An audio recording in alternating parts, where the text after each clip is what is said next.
right, going live on YouTube. I'm live. Just ignore all the mess in my house. Just pretend like it doesn't exist. Just like you all pretend that, you know, the government is, you know, controlling us and everything.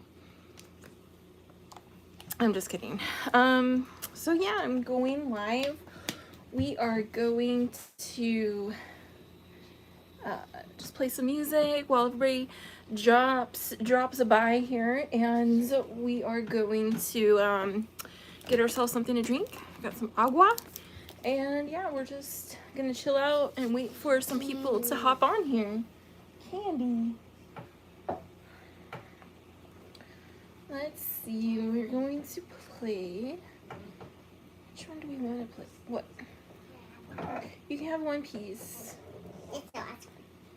That's it for Mm-hmm. Okay.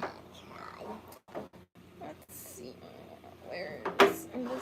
Here we go. We're gonna play this song while everybody hops on here. Let's see. Running on Indian time today. I was supposed to start at 2 o'clock. Sorry, everybody.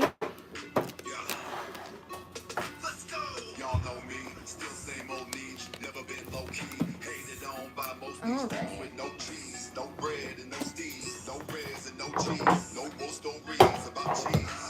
Mad at me because I run the rest. See, they know me for the flow freeze. Got a dope scheme and I grind out. Never really know what my mind about. Hit rock bottom, but I climb out. Always on my grind with the find out.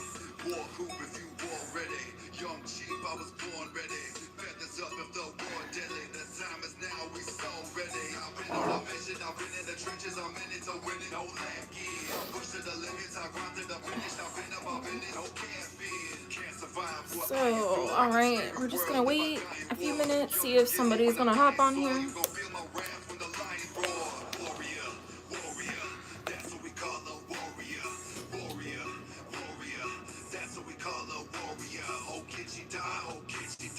That's what we call low kitchen die. Oh, kitchen die. Oh, kitchen die. That's what we call low kitchen die. Warrior, warrior. That's what we call a warrior. Warrior, warrior. That's what we call a warrior. Oh, kitchen die. Oh, kitchen die. That's what we call low kitchen die. Oh, kitchen die. Oh, kitchen die. That's what we call low kitchen die. War hoop if you war ready. I've been on a mission. I've been in the trenches. Young sheep, I was born ready. I push to the limits. I grind to the finish. War hoop if you war ready. I've been on a mission. I've been in the trenches. Young sheep, I was born ready. Alright. Yay, I've got somebody on here. Let me know. Let's see.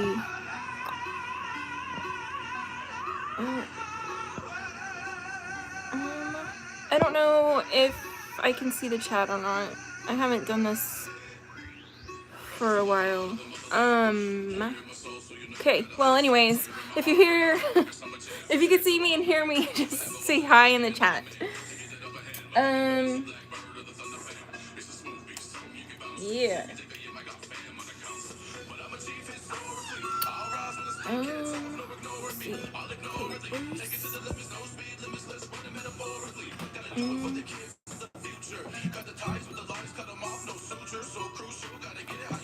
Alright.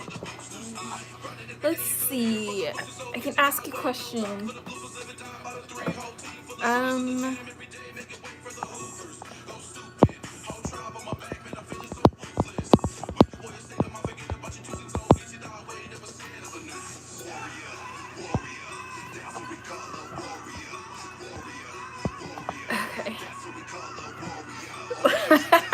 Okay, I'm asking a question. Oh. Why is it like that? It's like right on my face. Okay. There we go. I don't know. Okay. Will it let me move that? It won't let me move it. What the hell? Okay. Alright. Okay, let me know if you know what a psyop is. Just something silly. Okay. Are we living in a psyop? I don't know why it's like covering my face. I guess that's okay. Just, you can cover my face, whatever. So yeah, I'm Jill Medina into the fray. I just thought I would start a live session, just to kind of introduce myself. For anybody that doesn't know who I am. And how do you take that off? I just want to, like, okay, that's better. All right. So I just want to kind of introduce myself, let people know who I am, for those that don't know who I am. So yeah, this is me.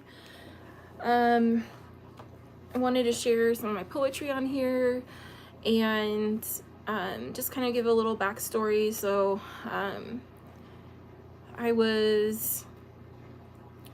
me and my kids were locked out of church last year, and I was almost arrested for speaking up about Palestine and the genocide that's happening. And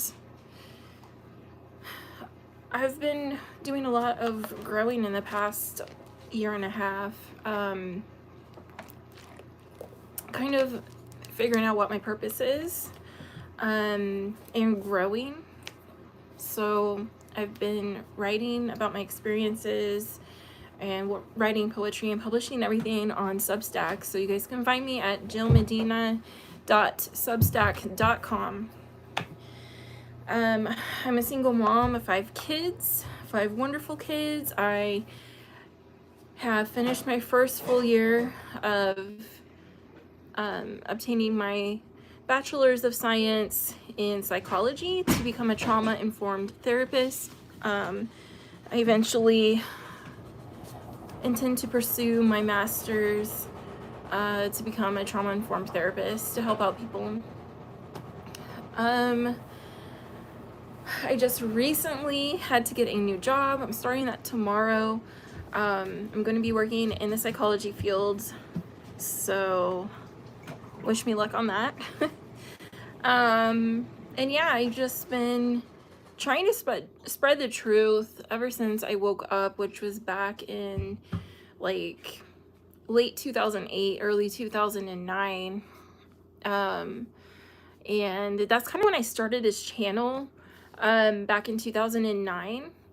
So that's crazy. It's been about, what, 14 years or so? So, or no, it's been longer than that. What am I talking about? 16 years? Yeah, 16 years. I started this channel, so, I don't know. I think like my very first uploads were like of chemtrails in the sky and everything. So, yeah, that's a little bit about me. I just kind of woke up, and it's been a long, slow process in a way that I feel like, you know, you just kind of keep growing and evolving. And then you just realize everything is fake, and we just live in one continuous psyop within a psyop within a psyop, you know. And so that has been kind of, you know, my starting point. That was my starting point. And Alex Jones, you know, I think everybody starts with him. He's like some kind of gatekeeper or something. He's crazy, but yeah, that's like kind of how I started waking up.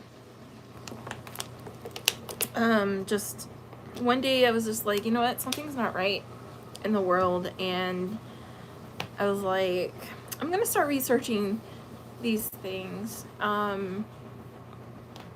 So that's how I kind of got started. I'm a survivor of abuse. It's been almost a whole year now. I've been working with Call to Peace Ministries, being an advocate for domestic violence victims and their children, and having been in the same situation myself, it's it's very hard work. I you know, don't get paid for it, but the reward is being able to help others. So that's what I've also been doing, along with, you know, going to school, taking care of my kids, taking care of, you know, the bills. So along with that, I also partnered with my friend Frank Thompson. He created a nonprofit called Pushing for Purpose out of Tulsa, Oklahoma. And this past year we went to the Tulsa Boys Home and worked with some of the kids down there, the at-risk youth. And these are just some things that I've been working on this past year. And so it's just a little bit about me. I write about healing. I write about my own experiences and my take on them, things that I've gone through, things that I have experienced. And I just hope to bring, you know, some of that around to other people, to encourage them, to uplift them, you know, and just bring awareness to certain topics. There's a lot of, you know, horrible things that have happened in the past that are passed down through the generations. That's what my last article was about, that I wrote about, was intergenerational trauma. And to kind of get the conversation going, how can we heal from that? I think the first step is recognizing that there is trauma and the cause of it, and kind of working from that. And it's not an overnight speedy process that everybody goes through, you know. It's something that takes a lot of time, a lot of patience, and it's not easy, you know. So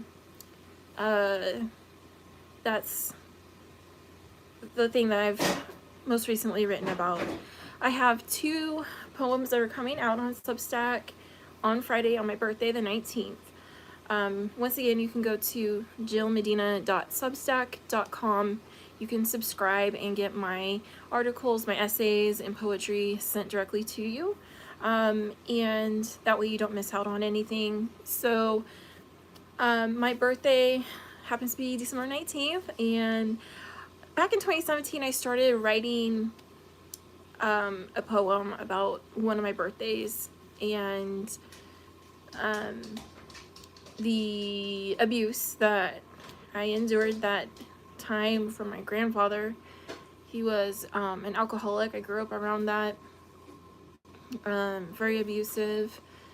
And so I wrote a poem, and it's going to be part 1 that comes out Friday, and then part 2 is just me talking to that little girl, my younger self, and just letting her know she's a strong woman today, you know. And so I'm hoping it resonates with you. I hope you guys will find some kind of encouragement in that. And I will read just a part of it. So like I said, there's a part 1 called Erasure, and that is, you know, like the event that happened to me when I was a little girl. Part 2 is called Unrestrained, and it's just me now talking to my younger self, saying, you know, I see what happened to you, but in spite of everything you've gone through, you know, you're still here, you know. So here's a preview of Unrestrained. Little girl, what happened to you made your ancestors weep, but it's what made you into the exquisite, powerful, resolute woman you are today. Little girl, live your life without fear. You are the answer to your ancestors' prayers. And you know, realizing, deconstructing from Christianity, from the church. I I've learned to embrace the spirituality of my ancestors and realizing that our ancestors are with us all the time. And it's really brought me some comfort and even more experiences after, you know, coming to that realization. So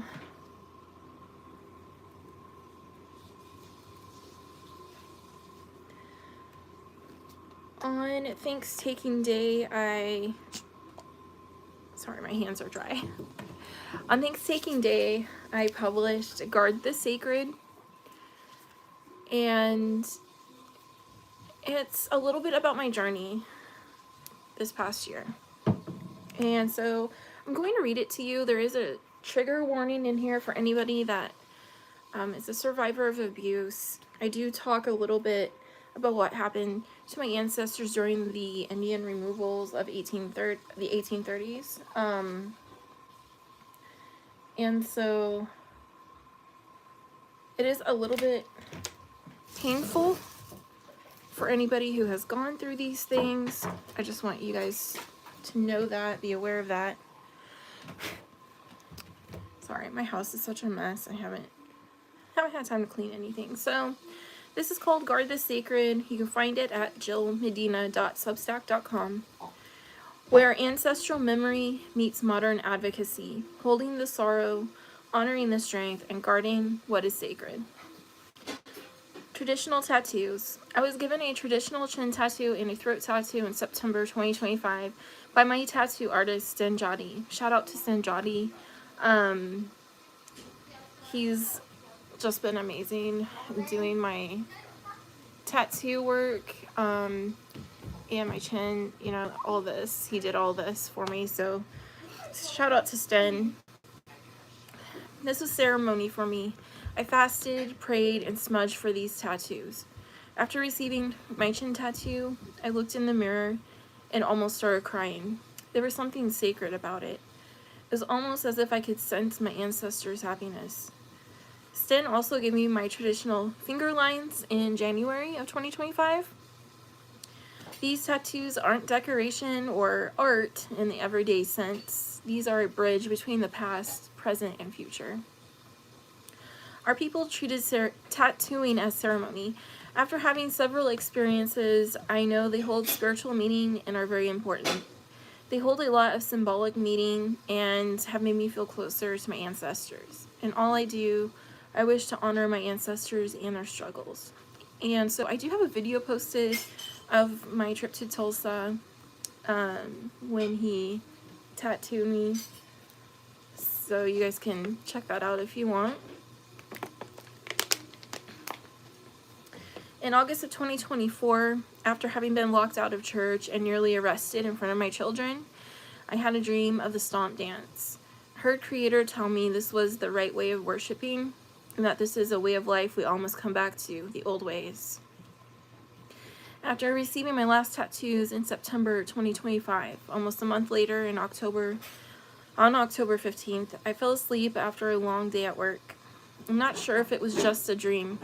The dream was very real and vivid. It was as if I was there. We stood in a place I didn't recognize then. I thought it was a settlement with wooden structures, a tall wooden fence, the air heavy and solemn.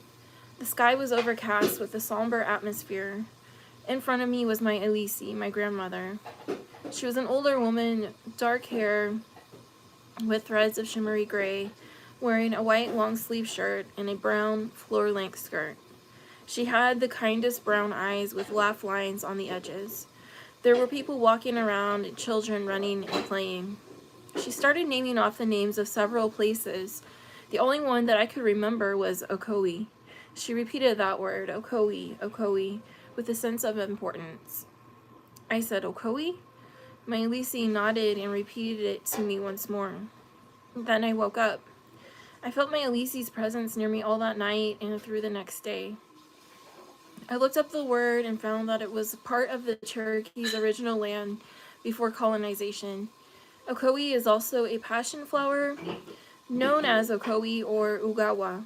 The flower blooms from June through October. My Elise and the whole experience stuck with me, just as my dream of the stomp dance had. I kept praying and fasting, thinking and asking Creator and my ancestors what I am supposed to learn from this dream. Through extended research, I found out that my dream happened in October, the same month that a lot of our people were violently rounded up at bayonet point and thrown into stockades.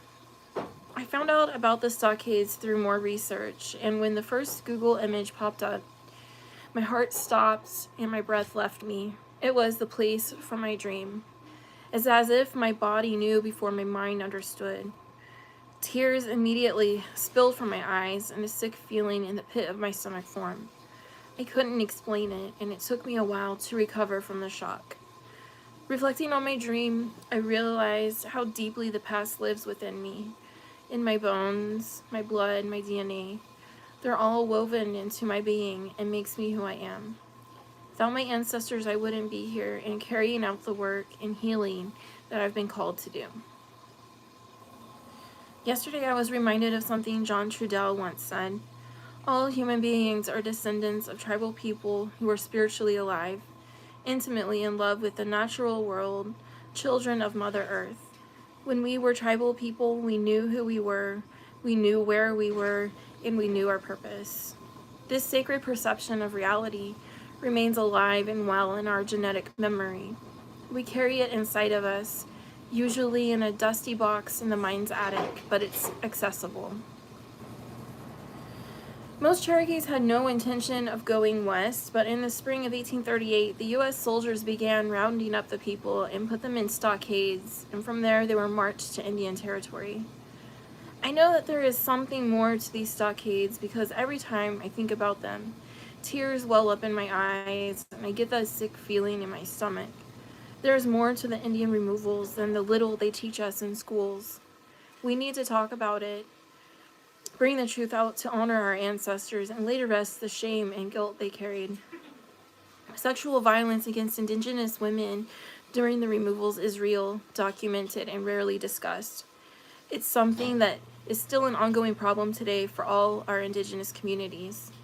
History books talk about the colonizers, how they came and brought Christianity, but they gloss over the doctrine of discovery and manifest destiny, the broken treaties, stolen land and children, and genocide perpetuated against us by the government and churches.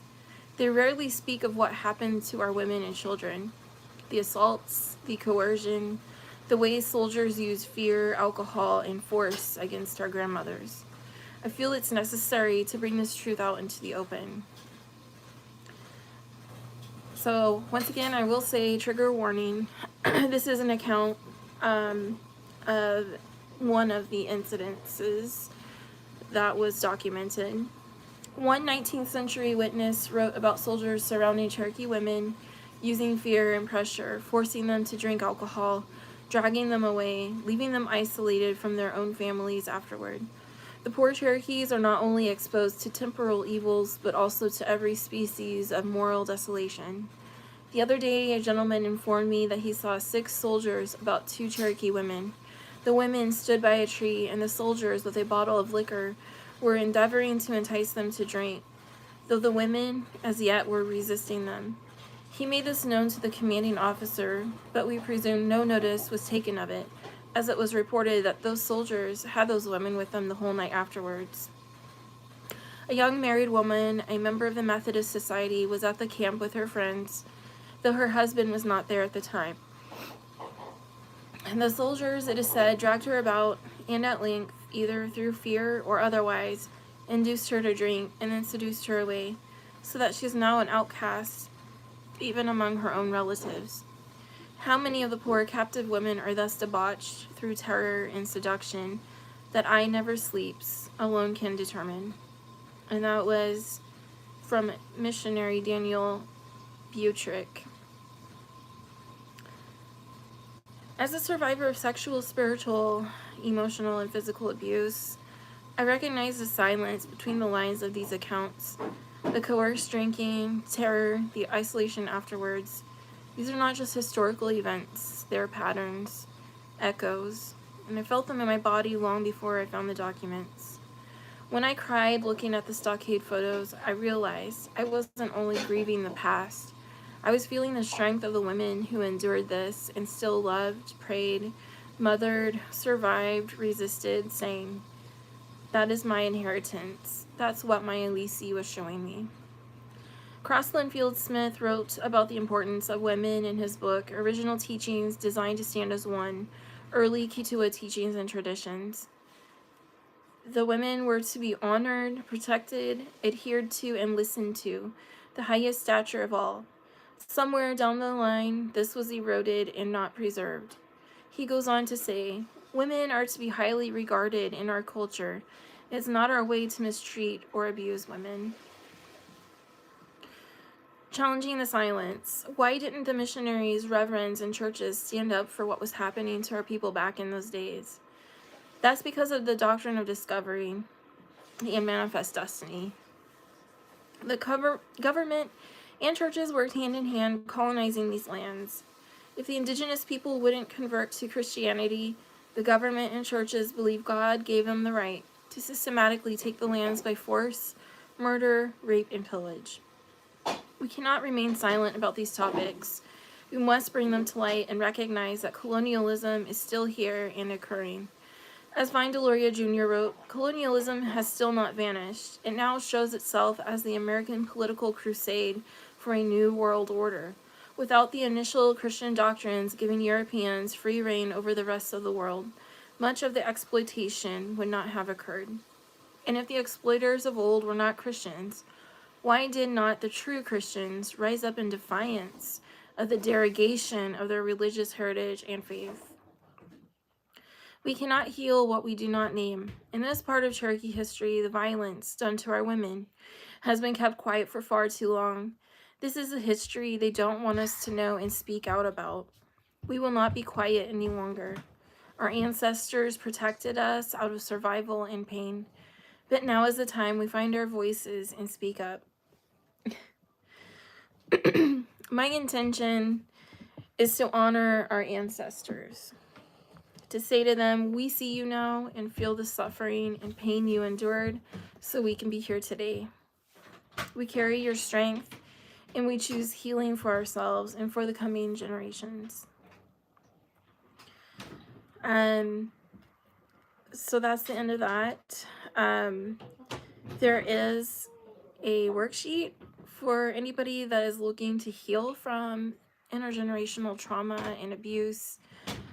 Right before this one on Substack, it's called Healing What We Inherited. And I have a worksheet that's available for anybody to download and print off and try to heal some of their abuse and trauma that they've gone through. Once again, you can find that at jillmedina.substack.com. I think I'll end it there for now. I have a lot of poetry and essays that I've written on Substack. I hope you guys will go there and check it out. You can subscribe and receive all my new work delivered to your email. And there is a chat there for all of my subscribers. So once you subscribe, you also get access to the chat with other subscribers and myself. And you can also find me on TikTok, into the Fray 0101. And you can also find me at on Instagram at Jill_Medina_author_, I think is what it is. I'm on there. My link to Substack is in my YouTube page here. When you go to my channel, it's at the top. I have that there for anybody that wants to, access that. I'm on Facebook at Jill Medina. And I do have a new project coming out called Guard the Sacred. It's my own business I'm creating here. just to be a consultant, an advocate for anybody that is in an abusive situation or trying to get out of one, or that just needs info or resources. And I plan on hopefully having more resources available soon, and posted on my webpage, which is guardthesacred.com. You can go there, and you can also reach out to me on my website, guardthesacred.com. So that's it for now. And I hope I can go live on Sundays from now on out. We'll see how that goes. But I will definitely try to go live on Sundays for you guys. I was just kind of being a sloth today and didn't get on here right at 2 o'clock. So, anyways, I will have this up for you guys to watch after it's uploaded. So, thank you guys so much for watching, and I will see you guys later.